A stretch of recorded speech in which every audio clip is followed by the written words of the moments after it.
Hi everyone, my name is Tim and welcome to Online Video, the newest web show on the internet.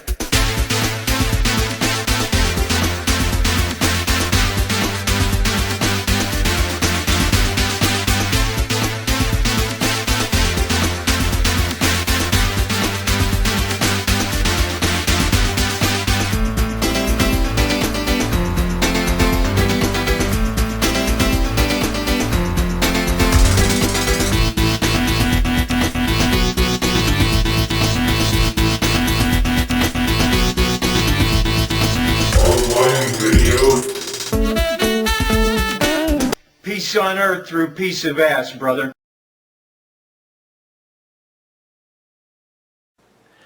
Have you ever been driving on a road near your house? A road in bad shape, bumps, cracks, potholes, whatever. And you say to yourself, they need to pave this road really bad. And then the day comes, they do. They come along, they mill it all down, they repave it. Nice, beautiful pavement, nice new paint lines. It looks great, nice and smooth going down this road. And then a week or two later, they come along, dig a big trench across the road or down the side or something like that, and they fill it in very unevenly, and now your nice smooth road, ba-boom, ba-boom, going down this road, you know, and it looks terrible too. You had a nice, beautiful road, and you come along 2 weeks later, and you messed up. Why couldn't you do that part first? That's what today's episode is about.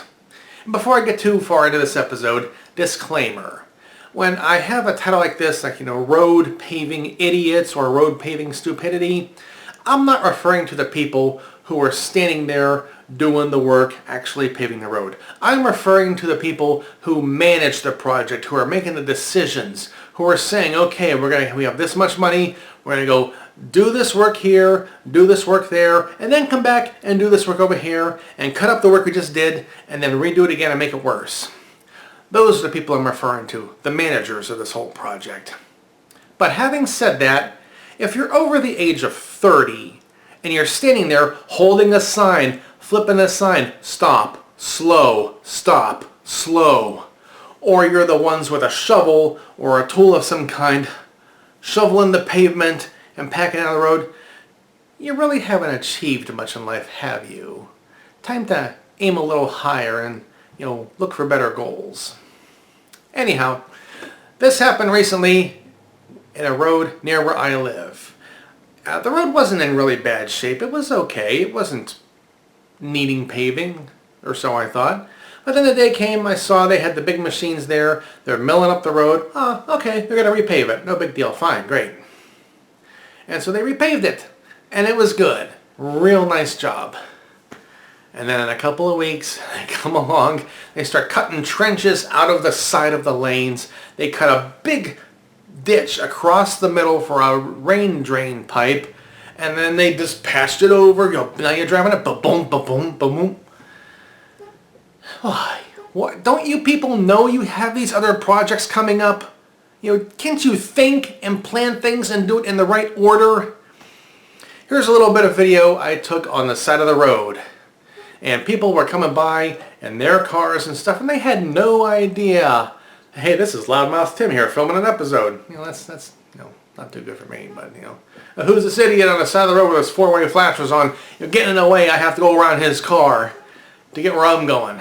Oh, well, whatever. Anyhow, look at this road. This is what happened recently to get me all worked up and make this episode. All right, now, this is what I'm talking about. Look at the pavement job they did. Not the best paving job I ever saw, but pretty good. Good enough for this area. And then, after they paved the road, they came back and did this. Look at that. They put a water drain in across the street, all through this, tore up the brand new pavement to make bumps and do this. Why couldn't you do that first and then pave the road? And don't tell me, oh, we had a schedule. Well, change your schedule. Don't tear up the brand new pavement for your stupid drain. And even more stupid than that, look over there, along that side of the roof, from that mailbox to there. And then look, up there, on that side of the road, they dug out, they came back, they tore up the pavement, They dug out the dirt less than a foot and paved it again. Why couldn't you do that the first time? You made a bump there too. Then you have this bump. Then you have this bump over here. Why would you even have to, what did they even do there to re-dig up that pavement and dig out the dirt a little bit and repave it all over again? And then down there on that side, they did it again. Down there on the curve, they did it again. Who's in charge of these paving departments and utility departments and things like this? I need to be running a show because apparently I'm the only one who can handle doing this right. Who thought, hey, I know what, we're gonna pave the road and you can tear it up and make a big bump on the brand new pavement and it'll be there for years. Oh yeah, that's a good idea. Let's do that, no problem. Ugh. Either I'm crazy or everybody else is. One of the two. So now, to all you people who are managing these road paving projects, I don't care who's what. You're all ready to do your project, but you have to wait 3 weeks for another company to put a pipe in, then you wait. You don't do a great job and then tear it up. That's stupid. What are you thinking? If you have to wait, wait. Do things in the proper order. So, that's all I have to say on this subject. And every time it happens, every time I see a beautiful road being put down, I just think, okay, how long is it going to be until they come along and they dig it up somewhere? Why couldn't you have done that first?